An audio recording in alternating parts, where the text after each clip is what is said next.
Husky All right. hoops. We are here for Husky Hoops, and I am the sort of host, the best podcast host in the universe, Steve Cully. And with me is always the greatest influencer and content creator. He is going to be a monster shortly. The coach himself, David Schuman. And then we also have the icon, the voice of the Huskies himself. You can't get any better. This is the best of the best coverage of UConn basketball you'll ever find. Joe D'Ambrosio. Wow. Welcome. It's a lot to live up to. Joe, I wanted to tell you this, and I know it's tough to pick favorites. It's like picking between sons and everything. But if you had to pick a favorite former offensive lineman, I would like to think it would be me. You'd be in the top 20.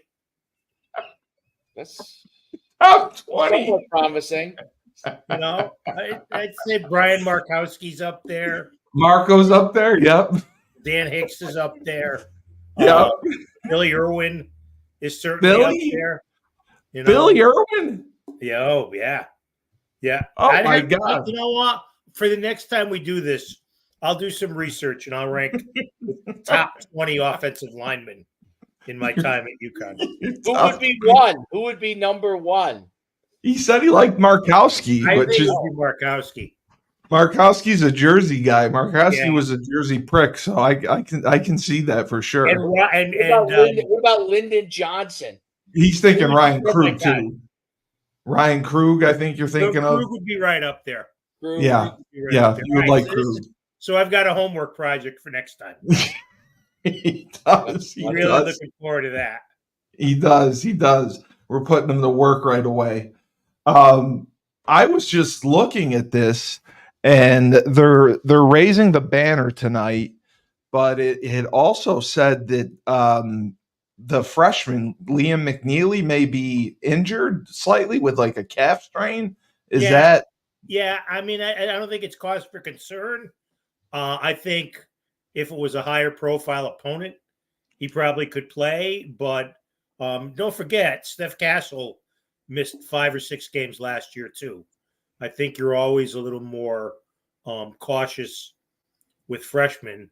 And look, they got plenty of depth. They can just plug, solo ball or not solo ball. They can just plug Isaiah Abraham in there. They can plug the kid from St. Mary's, Mahaney, in there. Yep. So they've got depth. But it sounded to me from what I was reading that it sounds like McNeely should be good to go tonight. Oh, good. So they are going to be able to give him some work. Yeah, give him a little run. And I just had another question because I was curious. He was named to the Naismith watch list. Oh. Is that normal for a freshman? Oh. I've never heard of that before. Well, Cooper Flagg is on it. Okay. Yeah, it's not unusual. It's not unusual. And it's nice, but you know what it means? I know it means nothing. It means absolutely nothing. I know it means absolutely nothing. It does, to be honest with you, top 20 offensive linemen, all it does is put more of a bullseye on the kids. Pressure. A little more pressure on you. Yeah, exactly. It puts pressure on them. Yeah, I was just surprised to see that. Not against the lowly Sacred Heart Pioneers, but. Well, I mean, look at the first. This is typical for a highly ranked program. First for Sacred Heart. Well, I'm not going to diss because I'm friends with their coach Anthony Latina, and they're going to do better in the MAC this year than I think people expect. But then you got New Hampshire and Lemoyne and Texas A&M Commerce. I mean, okay, those are 4. It's kind of like an exhibition season. You without calling it that. You may remember that when archenemy Diaco took over as the football coach, he said the first 3 games. He said the first 3 games of his first season were going to be treated like exhibition games, like preseason. Yeah, that's right. which is He nice did. when you're paying people, when you're making people pay the full price. And I'm sure it made the opponents feel really good. Yeah. He did. Is Sacred Heart no longer in the Northeast Conference? They're in the Nope, MAC they now? moved to the MAC this year. Okay. They And and that's Merrimack moved to the MAC. That's the MAC with the 2A's, right? Fairfield and Quinnipiac. Yeah. Yeah. Yeah, it's a good league. It's a good Yeah. mid-major league. Yeah. Is that where Albany's not in there anymore, right? Albany's in the NEC. Albany's in the NEC. That's what I thought. Okay. But yeah, I was looking. Yeah. That was surprising to see, but it's a better fit for them. I think From so. what I've seen from Sacred Heart. They just renovated their building. Supposedly they did a great job with the pit center, making it a little bit bigger, a little bit better environment. So, I mean, they didn't get to the NCAA in their time in the NEC. MAC's a better league, so maybe that makes it even tougher. But they've got it. I think they'll give UConn. They're not going to beat UConn. That's only happened like twice since UConn got really good in these opening games of the season. But I think they'll be competitive for a while. Yeah, it's always tough early on, especially when the guys are gelling, and they lost 4 guys from the draft last year, and the new players that they're breaking in, but they still have some of their core coming back, and I'm excited to see the 7-footer dude play. He was just massive. Samson, was that his name? Samson Johnson. Yeah. Well, I mean, he played last year. He was Donovan's backup. Okay, so he did get some time. He played every game last year. When Klingon was hurt, he actually played pretty well. He played in the national championship game a lot. Yeah. No, he's the new guy, Steve. I think the new guy you're referring to is the Reed kid from Michigan. Okay, that's who I'm thinking of. Yeah, that's who I'm thinking of. Horace Reed. Yeah, that's who I'm thinking of. Okay, because they were saying that the biggest thing that Hurley does well is develops players, and he's going to have to develop a lot of new players this year, especially some who are stepping into starting roles. Like you mentioned, the Jalen Stewart, who and Ross, who were planned to play roles off the bench. They could be off the bench. They could be starters. They don't know how they're going to mesh and mix in yet, and that's kind of what the first few games will tell us. Or do you think you always got to have people ready in case of injuries? Yeah, you never know when somebody's gonna go down with a knock, and it's gonna cut your depth by 1. So and again, I think the benefit for Ross and Stewart and Solo Ball too is that they've been in the system for a year. They know what's expected of them. Nothing's going to catch them by surprise. Right. What's so interesting is that like when you get transfers like Reed and others, these guys are transferring up essentially because it's not like they didn't play where they were. They're trying to win national championships, also be a part of something to win a national championship. And I think that's what's so interesting about when you get to that level that Hurley has them at, especially in basketball, the number of 2 players, one player makes a huge difference. 2 players is one player is you're in the hunt for a championship. 2 players is you're going to have a good chance to win the championship again, and that's what's so interesting about when you get to that level that these guys are like, hey, I want to get in there and I want to win a national championship. And then, obviously in basketball, if they do very well, they're usually off to the NBA, whether they get drafted high or not. They're going off to try and play in the NBA, and if not, they go play in Europe, right? But that's kind of the path now. Like he's got that kind of thing going, which I think is really, really, and he embraces it too. I think he really embraces it, and he coaches them so hard. Right. When you get into that system, like you're going to get better fast. Whatever you came from before, good, bad, or indifferent, you're gonna scale up fast. Well, either that or you're going to sink. Yeah, exactly. You're gonna You or you're gonna be limited in your minutes. Very limited. You're going to know right away where you stand. Yep. But I think that's what's really I love that style, and I think in especially in today's basketball with NIL and transfer portal, it allows you to scale up quick for a guy like Hurley. Yeah, it takes a lot of work, and the player's got to be a fit with your system and a fit with your program ideals. Not everybody is a perfect fit. I mean, they've hit home runs the last couple years. Certainly, Calcaterra was one. Diarra, certainly Tristan, Newton, and now you have the same thing with the two kids this year. Right. Now, is everyone coming back? I was just curious because they're raising the banner and everything. Will the players from the guys aren't coming back? No. Okay. No. Okay. They're working for money now. Yeah, they're long gone. I was just curious. No. That's such a great moment. I was there for one of them. That's mainly for the fans. Yeah, it's mainly a thing show for the 10,000 who show up at Gamble. It's not for the kids. I mean, obviously it's enjoyable for the kids, but that's more of a thing for the fans than it is for anybody else.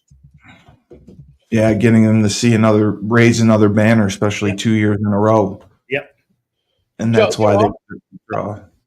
I'm curious about does Hurley try to, when he recruits those players that he's replacing, does he have a formula of the kind of guy that he's looking at each one of those? Because it looks like he tries to recruit a similar style in each position. Does he really try to consciously do that, or for what he's doing? Like some guys just try to get the very best. Hold on a minute. I got a question. Cully, what the hell are you smoking? That's my gimmick.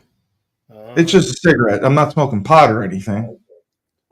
All right. It's my gimmick. It's my gimmick. That's why. Okay. No, I didn't realize you had a gimmick. I'm sorry, Dave. I was just. I'm sorry, Dave. I didn't mean to interrupt. No, you're right. No. Listen, the first time I saw it, Joe, I said, "What am I on with? What am I on with?" And now I see him smoking the cigarettes, and I feel like I'm in a Marlboro commercial. Well, you said that's when I'm at my best when I start tugging on the cigarettes. Yes. Well, I know you're coming up with a good question. Yeah, I'm in podcast mode when I smoke the cigarettes. Yeah. Well, you smoke Newport. What do you smoke? Newport News or something? Or I smoke Newports. Newport, made in Newport News. What do you pay a pack for cigarettes? Joe, I pay $15.71 per pack. Oh, God. Jesus, Mary at the lake. But I do manage to go a week with a pack, so I've been much better. I haven't been spending as much money on the cigarettes, so that's one thing that's a little more productive. You get them a pack at a time, or do you pay like $300 for a carton? No, I should go to the casino and I should go get a carton. That would be cheaper. We got the Turning Stone Casino that's right nearby. I should go up there and get a carton of them, especially since menthols are going to be outlawed in New York shortly. I'm going to have to figure out something. Someone's going to have to be mailing them to me from Massachusetts. I don't know. Dave, what was your question? I don't want to go too far down this rabbit hole. It's definitely a rabbit hole. So what I was saying was like how he puts those pieces together. You know what I mean? Like it seems like he has a certain, like some guys go and recruit the very best players they can get their hands on and try to figure it out. He seems to recruit a similar kind of guy for each position, including the backups. Like they fit that that same exact mold. It's very, very interesting. I don't know if that's a lot of coaches do it, but I noticed that he does it, and it works really well. It reminds me of now basketball. Obviously, it has a bigger impact than football, but it reminds me as how some football coaches recruit specifically for their system, and others Right. try to get the very best guys they can get their hands on. Yep. Obviously it doesn't make one formula better than the other, but is that what you've noticed with his how he does it? I think you're 100% right, Dave. I think they don't rebuild, they reload.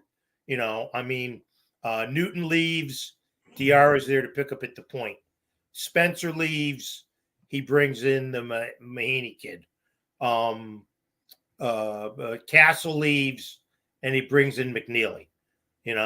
Klingon leaves, and he brings in Reed.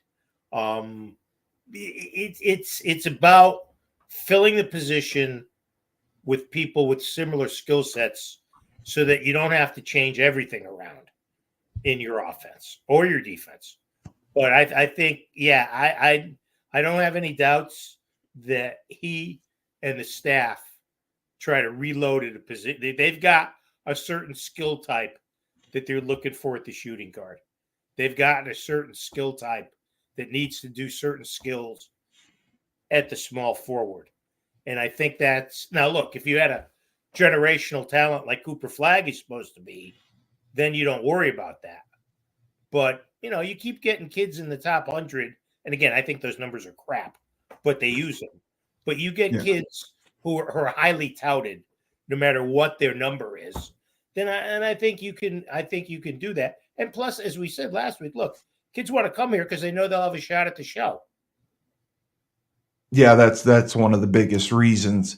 And the difference I've always wondered between basketball and football is football coaches, they tend to, if their offensive coordinator, defensive coordinator, they don't have the personnel to run the system that they're used to, they will adjust the system to the talent they have.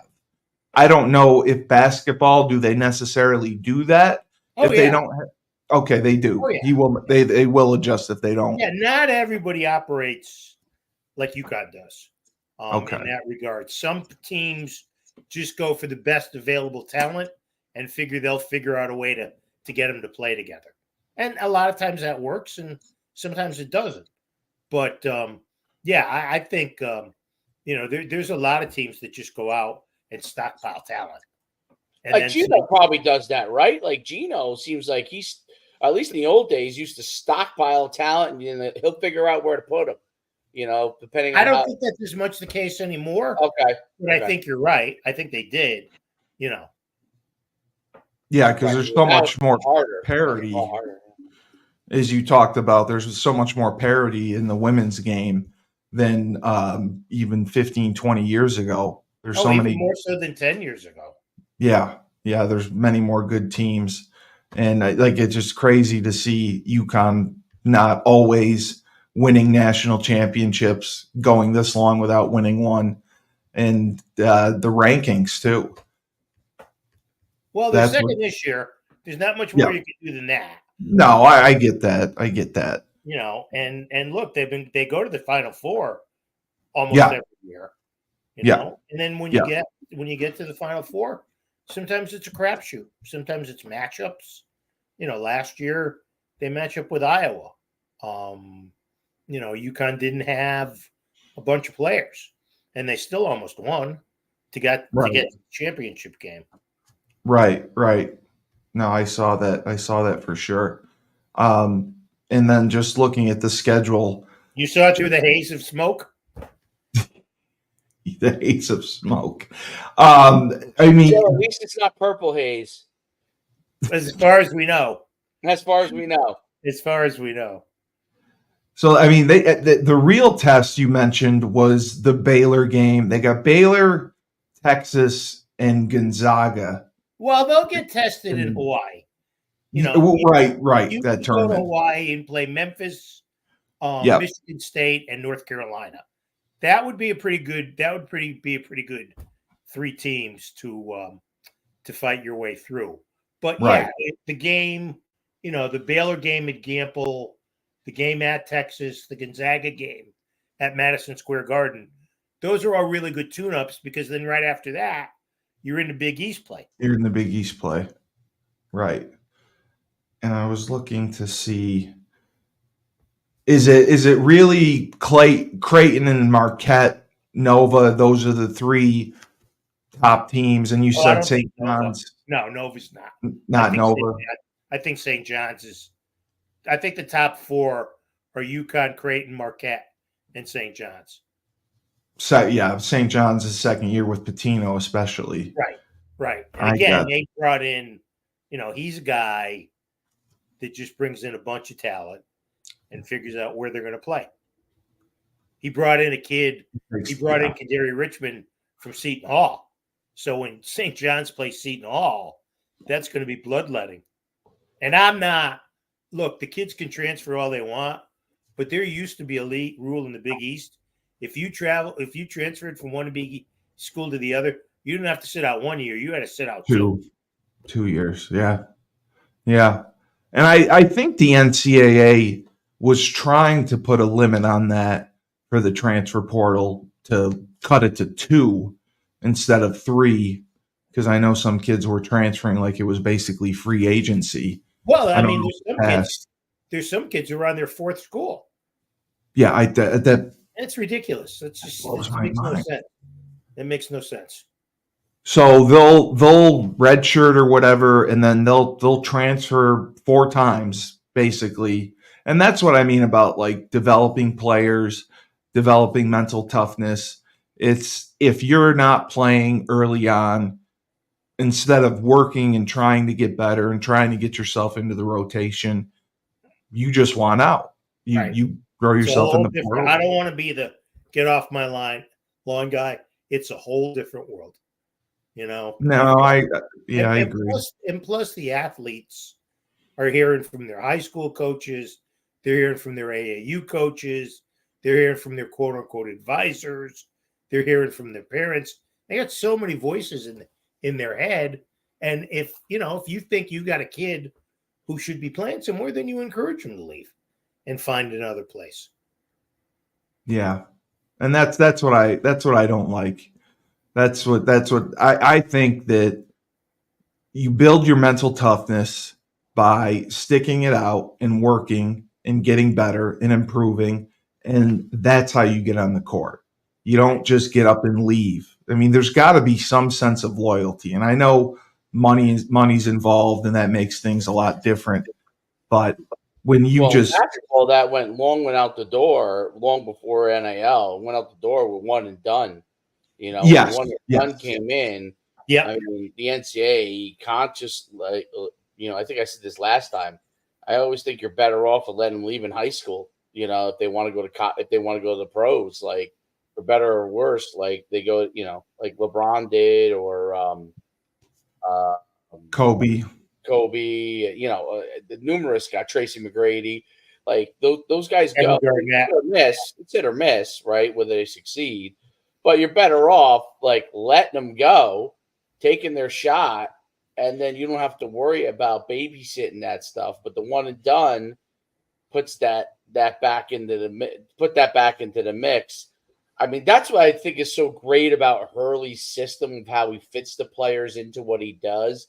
He's not hamstrung year to year because he's looking for specific guys in each one of those spots. So a guy has a great year, these guys move on, Castle, and they move on, right? And it's not the detriment that it would be to some of these other basketball programs because he's recruiting. They're out, like Joe said, they're all top players, but he's recruiting a guy that fits a certain profile for him, and that profile allows him to have a person that goes into that role, plays that style of game, and he doesn't have to vary it slightly. Like he could, a guy like Clean comes in there, he could bang it down low a little more, be a little more physical, right?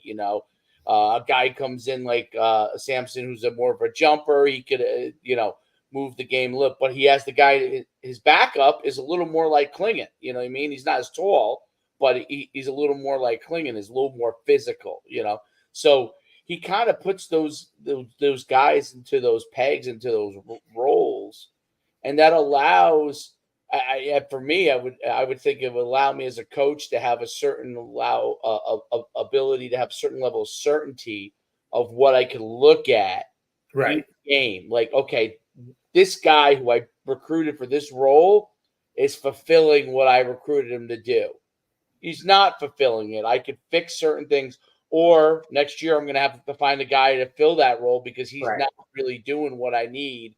Right. I got to get a guy to do this specific thing or these sets of specific things, which I think is I think is really, really it's a phenomenal model. It's a phenomenal model. I'm sure people are trying to copy it. Well, it's worked so far. There could come a time where it doesn't work, where you bring two kids in and they can't fill that role. Right. And then you basically, you waste the year. Right. So right. it's you've got to be pretty exact in knowing what if you're doing it that way, recruiting to a need instead of just recruiting mass talent. You've got to be pretty sure that the guy you have coming in he's not going to be a square peg in a round hole. He's going to be a round peg in a round hole. Right. Whereas like Calipari recruits getting purely the very best guys he can get, and then he tries to figure out how he can get them to do what he needs them to do, which is a totally different model. But I guess they've all netted results, whether you like the model or dislike the model. They've netted results. But I think your point is really true because if a guy doesn't really fit, well, that year and he knows that, and you see it. He knows he's not getting to the mountaintop that year, and then hopefully next year he gets that fit and he can get back to the mountaintop. Which is, although I'm sure anybody would have taken Cooper Flagg if they could have got him. Yeah. Yeah, no matter what, right? Especially he's from Maine. How many good players have ever come out of that state other than Cooper Flagg? I guess his brother is going to University of Maine next year or something. But how many players besides Cooper Flagg have ever come out of the state of Maine that was an elite player? Not as good as he. No, that's for sure. Not as good as he. Joe, out of the 12 scholarship players that they have on the roster right now, yes, how many of those kids have expectations, legitimate expectations that they will play in the NBA? Do they all come in thinking I'm going to go to the league? Oh, absolutely. Yeah. They all do. Okay. Yeah. I mean, they may be unrealistic, but they have those expectations, and they should. I mean, you should wanna, if you're playing at a high level D1 program, you should think you could get to the association. Now, will they all? Probably not. But that doesn't mean they can't make a living in Europe. The one thing you don't want to do is get caught on that G League shuffle. Yeah. Like Sonogo's on now. Yeah. Tristan Newton's going to be on that. Cam Spencer's going to be on that. I think if Caravan had gone, Caravan would be on it this year. So he made the right decision in coming back. Oh, absolutely. I think so. Yeah. I think so. I mean, unless he really struggles this year, but nobody thinks he's going to do that because of the type of player that he is. Right. And they get evaluated and they talk to Hurley and they kind of have an idea of, okay, if I declare for the draft, this is what's going to end up. This is my evaluation. This is where I could end up going. Right. So they know. Well, but that's only for underclass. Like Newton and Spencer, their eligibility was done. So they had no choice. They had to go. And Castle came in as a one and done. So he knew he was leaving. And Klingon, I never bought Klingon leaving after his freshman year. He wasn't ready for the NBA at all. You thought that was a reach. After his freshman year. Yeah. Yeah. I mean, I think most kids, if you stay 2 years, you can really up your value. God, I can't believe 2 years. Very few 2 of years these on. guys, even the best college guys, very few of them become stars in the NBA. Very, very few. I mean, the guys that are drafted high in the early part of the draft, half the guys are European players. Right. You know, I mean, Wembanyama was the last year, I guess. The year before. The year Last before. year.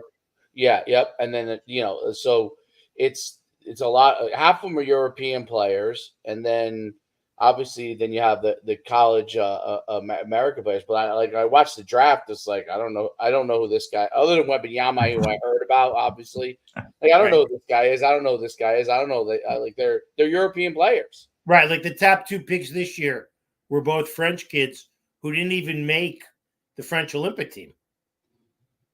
Oh my God! Wow, that is shocking. Were they younger? Were they younger? Oh, yeah. Yeah. I think they're 19. Yeah. 19 and 20. Because But the you think European if a kid's going to get drafted first and second in the NBA draft, he'd be good enough to play for your national team. You're right. And the NBA is like the European player, just because of the success that the European players have had as of late, as far as with them being able to be like big guys that can all pass, shoot, and put the ball on the floor, and they can all do that. It's different than it's a different style. in AAU, where you're taught like get up and down the floor as fast as you possibly can. If you get an open shot, shoot it. Like that's completely different than the Europeans and how they're raised on basketball, which has helped when they get drafted at the NBA because they're all the big men. All the big men can handle the ball, which is a unique thing, which in America is not as big a thing. Like the big men don't handle the ball. Well, and you look at the last 6 NBA MVPs are all European. Jokic 3 times. Oh wow, that's right. And then Giannis twice. The last American to win MVP was James Harden back in 17-18. Wow, it's been that long. So you can, but he was then you got to go all the way back for a European to Nowitzki, 7. Then you got Nash from Canada in 05 and 06, and Duncan from the Virgin Islands. But the last 6 MVPs have all been Europeans. And I would also say, other than maybe Embiid, I don't think Giannis was a top pick. I know Jokic wasn't. Do any of the younger European players, do they look to come over and play college basketball in the United States? No, I don't think anymore they do. No. They don't. Okay. No, because you can go right to the league. You can go right to the association if you're good enough in college, in amateur ball overseas. Whatever they're playing, right? Yeah, one of the only great American young play. Anthony Edwards is one of the few guys that are, of the younger Americans that are really that went to college. I think he went to Georgia. Yeah, I think so. That are really in the mix. With thought of in the mix with some of those European players outside of LeBron. I'm talking about the older guys. Right. The older guys are for the most part Americans, but the newer players, right. Anthony Edwards, one of the few players that are kind of in that mix. Him, what's the slim guy who Shea Gilchrist-Alexander? Yeah, exactly. And then there's what's the name? The one guy who got in trouble with the guns for a little bit. John Morant. Yeah, like those. I mean, those are really the 3, right? Like, yeah. Well, Tatum is excellent. Tatum's excellent. It's not as many as it used to, the plethora that it used to be. Like I mean, when the UConn players used to come out, you knew they were gonna, like when Ray Allen and Rip Hamilton, they all were stars in the NBA. right away. Like right away. There's like I don't know if it's a development curve. You might be able to answer that better, but like it seems like it maybe that's what the D League is supposed to be for. I don't know. But like it seems like there's like unless you really have certain levels of athletic ability, there's a development curve that players like the UConn players or any college players have to go through. Oh, even the great college players. Yeah. Have Okay. to Yeah. go through a learning process. Yeah. In both NBA and WNBA. Right. It's rare that somebody walks off a college campus and becomes an immediate star in the NBA. In the WNBA, the all the Americans are the stars, though, right? There's no. I mean, most of the players are UConn. Half the stars are ex-UConn players, but not anymore. Well, there's still like Brianna. That's a bit of a stretch. Right. Well, what about Brianna? Brianna's still a star, right? Brianna, Stewie, yeah. Tina Charles. Okay, yeah. You can call Diana still a star, but her star is fading. She's at yeah. It's not as much as it used to be. A UConn plethora of UConn talent. I mean, Mule never got off the bench. Yeah, I saw that. Second round draft pick. She never played. Never. Do you later pick too, right? So, maybe she was mid round. Maybe she was mid first. No, Mule. Oh, was she second round or was she? No, second round. Second round. She was okay. Wow. Do you see them playing the same starting lineup that they did against Rhode Island against Sacred Heart? I think unless McNeely's hurt, yeah. McNeely. Okay. I don't think that, to be honest with you, I don't think there's much wiggle room right now in the starting lineup. I mean, maybe the Mahaney kid. Yeah. If Solo struggles with his shot, but that's why you got the first 4 games. You want to get a good starting unit, and then you want to see who can plug and play. Right. And you think probably 8 deep they'll go? Well, you got the starting 5. Stewart's going to play. Reed's going to play. Mahaney's going to play. Yep. And then maybe Ross or Abraham. So I think you could go 9. Danny's comfortable playing 9 guys. And I think that's the way to go too. Right. I think the more you can get in, the better. The big kid Singari is break glass in case of emergency. The freshmen, I know they think are going to be good. I don't know how ready they are to compete at this level now, especially when they get to Maui and that sort of thing. So, that's but you hope to find something out over these first 4 games. Do they redshirt anyone at this level? They so nobody really redshirts anymore in basketball unless it's for an injury. No, because unless you're injured. No, because if you redshirt a kid, his ass is going to be out of there going to place he's going to play. Exactly. Wow, that's no one wants a redshirt unless they're hurt. It's different than It's different than football where they're trying to get a 5th, 6th, 7th year back. Yeah. Well, even football now, Dave. You got you can bring people in. I mean, look at how many people UConn brought in the portal. They brought 30-something kids in. We had 60 new kids, 60 new faces between the freshmen and the transfer portal. Absolutely.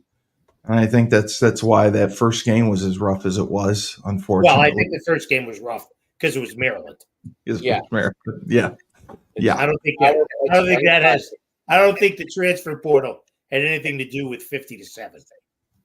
No. Yeah, Power 4 schools are still going to be a battle until they get a certain level of player in.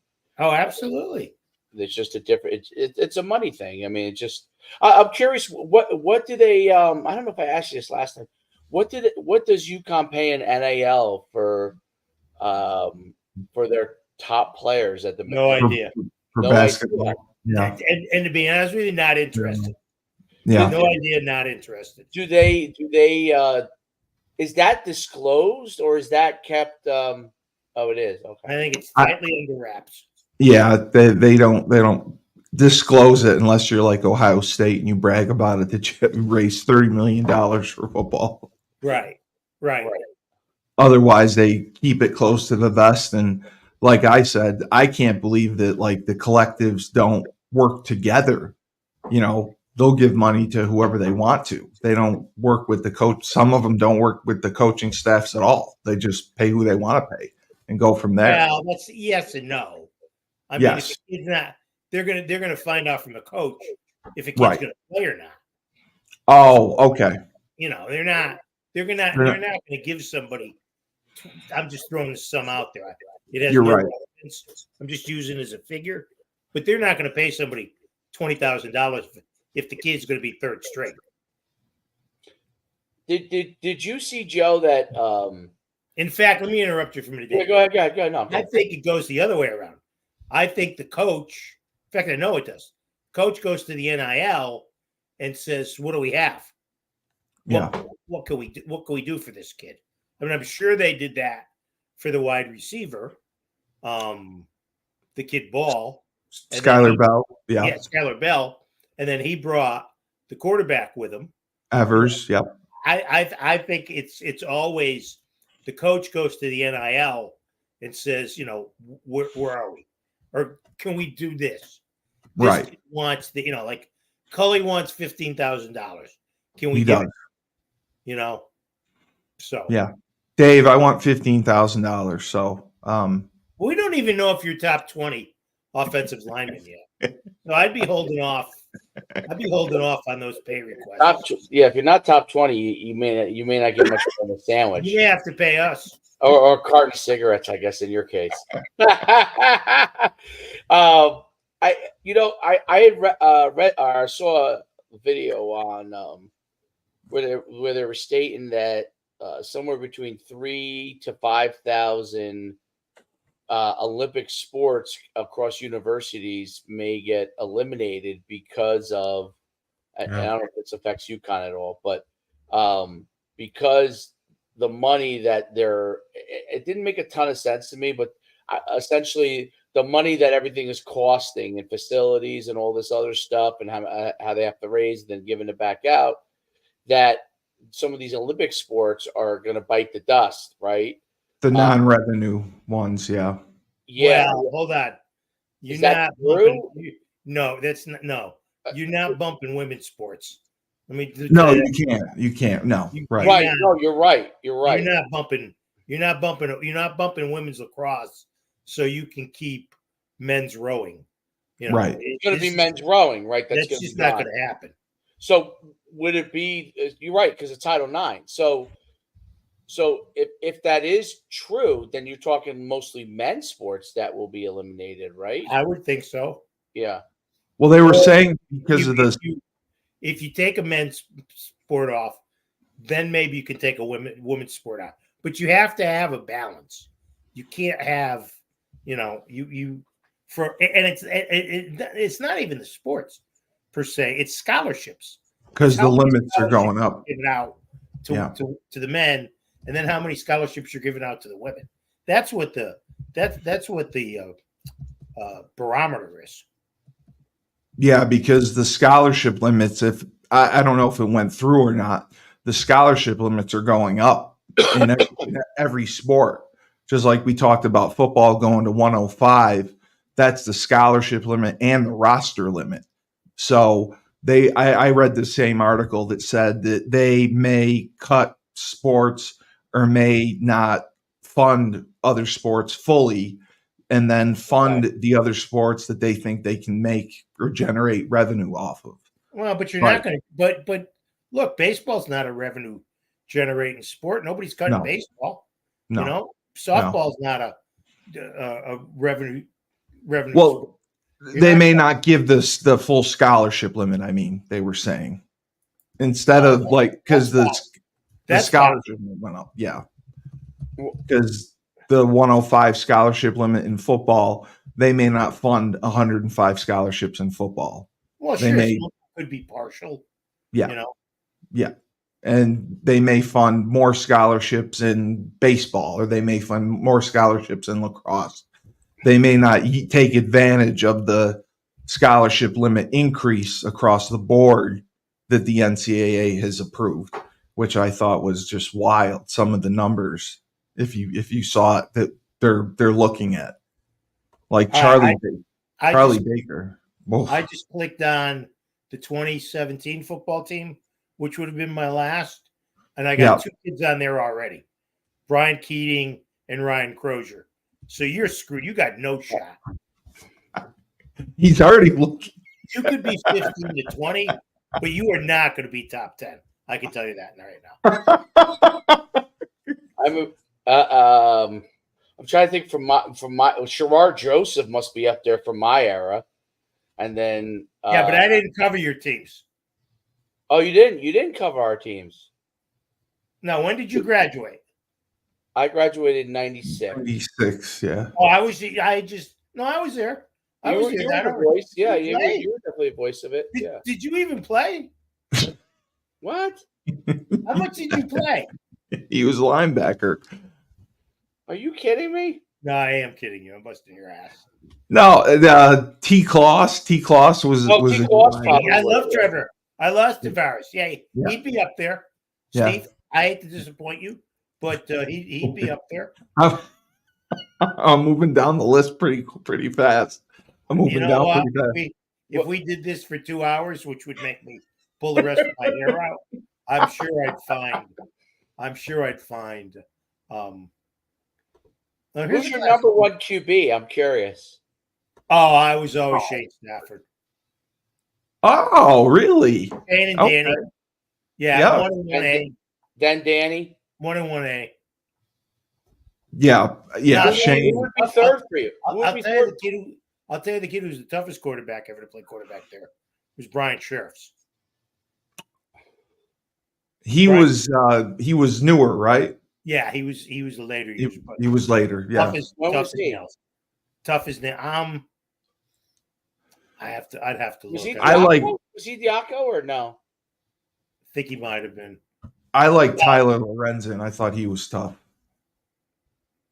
Yeah, he was tough, but I think Bryant was as tough. But quarterbacks, I'd say Shane and Danny would be 1 and 1A. I really can't separate them. Yeah. What about I always wondered whatever happened to, because I represented him when I was an agent. He was at UConn, and then he went to he's still in the league, Tim Boyle, and then he went to Eastern Kentucky. Like, I always wondered, what did he play for Diaco? I forgot what happened there. Boyle was a freshman in 2013. Okay. When Coach Pasqualoni got fired after the Buffalo game. And TJ Weiss took over. And they stuck Boyle in as a true freshman out of Xavier against the meat of the schedule that year. And he got crushed. Yeah. Then 3 games to go, they gave Casey Cochran a chance. And Casey was great. Right. And so Boyle was pretty much buried. Now, Diaco didn't like Cochran. And how we got into football on Husky Hoops, I'll never know. But it was you asking if you were the top 20 of top 5. Well, Steve Cully. It's always Steve's fault. You said favorite offensive lineman. Come on. I have to put myself over. I'm very insecure. But to get out of this quickly, Diaco buried Tim, and he buried Casey Cochran. Oh, okay. I got you. Okay. And Casey had concussion issues too. Right. Right. Casey was I guess they both were Connecticut, right? No, was Tim Connecticut or was Tim Massachusetts? No, Tim was Xavier in Middletown. Oh, okay, yeah. And Casey was Connecticut. Casey was New Britain and New London, I think. That's right. Yep, because he played for his dad. Played for Jack. Yes, his dad was the coach. That's right. Played for Jack. Happy Jack. And then the women, did they play last night and they won, or was it 2 nights ago that they won? What are you smoking? Okay, I thought they played. No, they played Sunday. They had an exhibition game against Division II school, whose chief benefactor is also the person who the basketball facility is named after. Oh, okay. Peter Wirtz, an alumni of Fort Hays State. So they've That's kind what it was. of become the exhibition game most years for the women. For the women, and Because they play they open this BU. tomorrow night against BU. Okay. I got that. Right. Okay. I was just looking at this. Wow. I heard Paige Becker's lit it up. Yeah, 27 points. Yeah. She played really well, and I had a hockey game, so I was listening to the radio on the way up. And she didn't even shoot. She didn't even shoot the ball early. She let everybody else get into the game. I mean, she's phenomenal. If she stays healthy, she'll be the top pick in the WNBA draft by far. Do you think she's better than Juju Watkins, USC's? I think they'd be one and two. I think Paige would be one, just because. Well, it depends who's draft. It depends who's making the pick. Depends what team. Yeah. Right. Maria actually picked Juju. Maria thinks Juju's better. When I had her, Maria thought that she. Diana Taurasi also thought Paige was better than Caitlin Clark. Yeah, I know. And then they became best friends, and they were on tour this summer. I saw them together playing and practicing, which I thought was kind of cool. Where'd you see them playing and practicing together? Paige on the summer was with Paige. Yeah. Not D. No, not D. Not D. No, I saw Paige with Caitlin Clark, and it was cool to see them practicing and shooting around together. She got the chance to go out there during the summer and play. Well, at least practice, because we were never allowed to leave campus. So I think it's good that they get to do that now. And I heard how do you say it? A ZZ Fudd or yes, Fudd. She had a good. She was good last year also, but she got hurt. She's got the injury. Yeah, when she came in, right? Yeah, and she hasn't played. She didn't play in the exhibition game. She won't play in the first couple games. So they. Oh wow! Yeah, she's really good. She's a great shooter. Yeah. So you think December, January they could get her back? That's what they're saying. That's what they're hoping for. Okay. Well, I mean, it's good. I mean, it's exciting now that at least football is back on track. Basketball is starting, and it's just a great time to be in Connecticut. I was happy to be out there again this past weekend for the second time, and I can't wait to come out for a couple basketball games this year. Because the campus is unrecognizable. They took care of as Burton took care of you for basketball. I'm just riding his coattails. Whenever I get the invite, I will go with him. He's going to the UAB game this week. Has Gamble changed at all? Have they done anything? They put in huge scoreboards this year. Oh, they did. It's a whole different look. Yeah, I saw it briefly, and it's been upgraded, but it's still.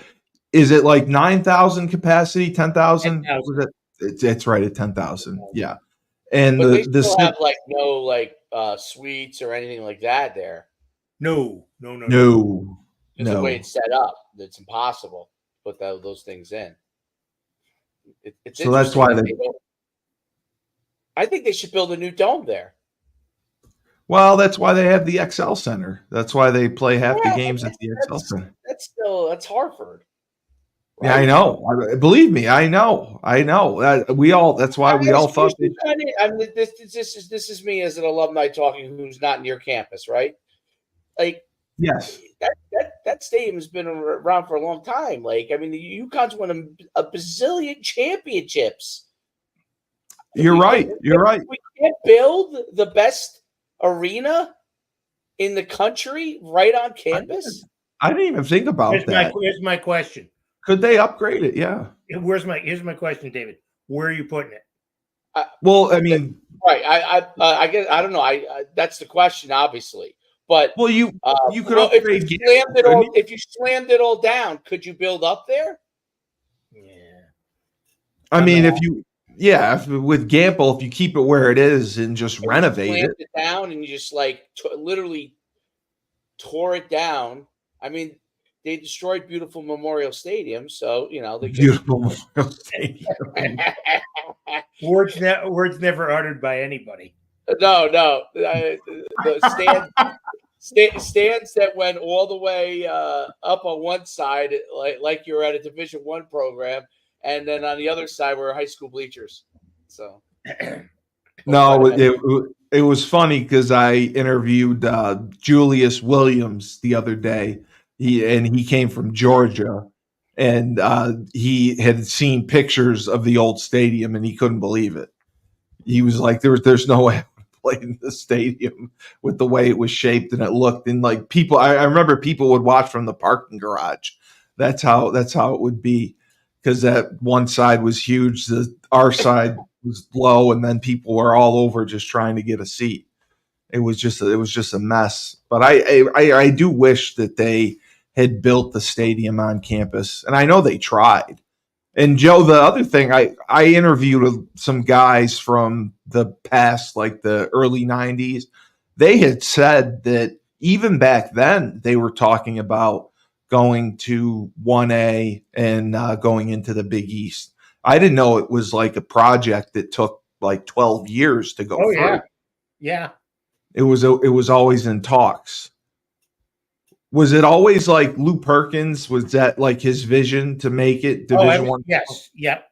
That was him. Yeah. Lou was the godfather of big time football. Yeah. At UConn. Yeah. I totally agree. And may he rest in peace. He was one of a kind. Lou and Larry Hare, my two favorites. So let's see. They got the Sacred Heart, New Hampshire, Lemoyne, Texas A&M. So that's good. For the first 2 weeks. I saw that Tim Tolikin passed away. Yeah. I saw that post. I wanted to mention that. Timmy bled blue. He was a big influencer for me, big supporter of Wayne and myself. Transformed athletic communications. Was Jim Calhoun's confidant, and will be sorely missed on the planet. I think he was one of the first. I think he was the first that you kind of do like all the licensing and all that kind of stuff, right? Yeah. He transitioned from athletic communications to marketing and licensing. Right. And then he moved into the sports museum, into the Heritage Sports Museum, the Donnelly. Oh, okay. Yeah, I read about that. That was sad. He did a lot for the program. He did a lot for the school. A lot for the school. So I'm looking at this. Wow. So Kansas, Alabama are ranked ahead of us. Iowa State ranked 5th. Isn't that a little high for them? Iowa State? No, why? No? Okay. I didn't know they were that. I know Houston, Gonzaga, Duke, Baylor. I was just surprised to see Iowa State in there. No, he's a good coach. Yeah. And they've had good programs. Yeah. And Kansas. There's nothing fluky about them. Okay. And then David mentioned he thought Alabama had improved because of football improving, bringing in the more money with the NIL stuff and it trickling down to basketball, which you definitely can see that in here with some of these schools. Well, the SEC as a whole has improved. Yeah. Of their overall budgets, not NIL, their budgets for facilities and pouring it. Those are two different. Right. I don't know if I don't think they get looped in together. But like NIL and the money they make for the athletic departments, which a lot of it comes from football, has been poured in the SEC to basketball. Right. Like, those schools have poured it in. Auburn, Tennessee, like places that obviously Auburn's coaches. He was the Tennessee coach. Bruce Pearl. Yeah, Bruce Pearl. Bruce Pearl. They places like Arkansas or Kentucky have always been pretty good at basketball, but like Ole Miss is good at basketball. Like, I mean, Right. so it's you have Texas in there, who's always probably been pretty good. You have Florida. So like overall, it used to be SEC used to be hit or miss. Like it was either like they were good at basketball and they kind of had a tradition there, or they were terrible. Like those, they would be like 8. You'd see the records would be like 10-17 and stuff like that. That is totally flipped. Like all of those teams now are investing heavily in basketball, Yeah. which I think is which I find it even more impressive how UConn's doing. It's Yeah. More with less. because places that have literally legitimately the ability to build any facility they darn well please for their athletics. I mean, I saw I think it was Georgia they just revealed this new facility for softball. It was out of this planet, like a softball only facility. You know what I mean? So they're able to like cherry pick programs that are doing well outside of football and pour money into it. So if softball's a great program at one of these universities in the SEC, they could legitimately make them their own facility just for softball. They could do that for each one of these sports if they prove that they're doing well. So it's really interesting because I think for UConn, I think outside of football, and you can correct me if I'm wrong, Joe, and basketball, there is no other. Well, not really. The RISA Center is a phenomenal Is that facility hockey? where baseball, Oh, baseball. Baseball and softball have their own separate cages. Oh, they do. Yes, Okay. it's all separated there. And volleyball has a pretty good facility, don't they? Volleyball's got a great facility now. Yeah. I saw the volleyball the one. soccer teams also have their locker rooms and stuff, their weight rooms, their dining rooms at RISA. So okay, that's right. More in line with what most colleges have. Well, what about hockey now? Are they? Well, they're all on their own. Toscano's beautiful. Is it? Oh wow. I wanted to ask. So, if you're looking at the Power 5 or 4 right now, would you say it would be the Big 12, the SEC, and the ACC top 3 conferences? Well, Big Ten's pretty good. Big Ten's pretty good. I think you can lump them all together. I think Big 12 is probably the best. Right. Then the SEC, then the ACC, then the Big Ten, then the Big East. Then the Big East. Okay, so we're in the top 5. So let's get your prediction, Joe. What do you think for tonight against Sacred Heart? How do you think things are going to shake out? How do you think seriously? Well, no, I mean, are they going to win big? Oh, of course they will. Huge again. They're going to play everyone, and of course they will. I think if it's anything under raising the banner, if it's anything under 25 points, I'd be surprised. Yeah. I think Sacred Heart will keep it competitive for as long as they can, but I think UConn's superior in every aspect. So. And then New Hampshire would you say New Hampshire is better than Sacred Heart? Not at all. Okay, no, not I at think all. I think New Hampshire they trounce, and then we're back next Wednesday. So when I come back with the list of 20 offensive linemen better than you, which from the early research take about a minute and a half. It's not better than me. It's who you like personally. Oh well, that'll be even easier. Oh, that'll be even easier. That'll be even easier, Dave. I can't win, Dave. I'm looking at because we're still talking about linemen. I decided to look at the Toscano ice hockey facility, which is very impressive. Yep. Yeah. No, it is that. Dave, I could not recognize the campus. If for people who haven't been to campus for a while, you'd be amazed at the renovations, not just of the athletic programs, but of the entire footprint of the Yeah. school. But Yeah. we're here to talk athletics, and between of all the things we talked about, Gamble is the least attractive. Right. Worth Center is great. The football facilities are great. The Rizzo Center is great, and Toscano's great. Where is the Toscano facility? Is that down? No, it's right next to where the Freitas Ice Forum used to be. Okay. Yep. Yeah, it's in the back over there. Steve, this facility is unbelievable. Dave, I was just there. Like I got lost. I couldn't believe it. Like it's funny. I was there like 5 years,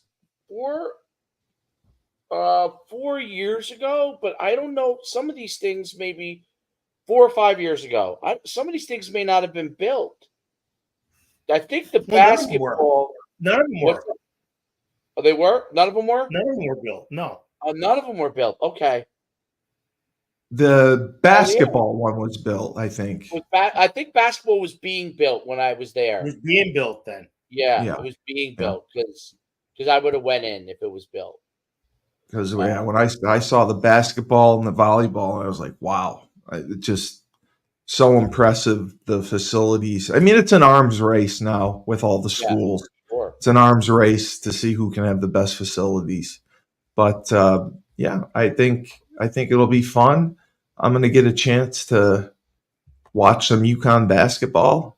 Joe, were they ranked 5th in the tournament last year? When they won, were they 5th overall? No, they were top seed. They were a 1 seed. Yeah. Okay, I'm thinking 2 years ago they were 5 seed. You watched basketball last year? Yeah, I think I did. I did watch it. I couldn't remember. I know they won it 1 year as the 5 seed. I couldn't remember if it was this year or last year they were 5 seed. I don't think they were a 5 seed a couple of years ago. 2 years ago? No, I don't think they were. Okay. I think you're thinking somebody. I think you're not smoking menthol. I'll just put it that way. All right, I'm going to check it out. I'll check it out. But so I guess we've survived another episode of Husky Hoops, and we need games. We need games for Husky Hoops because that's basketball. Well, games they play in a week. Well, yeah, and I can smoke more cigarettes too. So, and then Joe's going to have a list of 50 offensive linemen that he likes better 50. than me. Wow, I didn't say 50. And by the way, I was wrong about Worth. It opened in 2014. Is that the basketball? Yeah. Yeah, because I remember seeing it when I went back to see Randy in 2018, and I was shocked. I couldn't believe it. Yeah. So, Coach Schuman, the Coach Schuman YouTube channel, smash that subscribe button. Get us to 1 million subscribers. 37,000 away. You're going to be the next big thing, the next big influencer, and the man himself, the icon, the best of the best. Even though I'm in the top 20, at least for now, the icon. Slow your roll. Joe, slow your roll on that top 20 thing, Cully. Joe D. All right, boys. Remember, when life gives you lemons, don't make lemonade. Take 2 oranges and throw them back at life.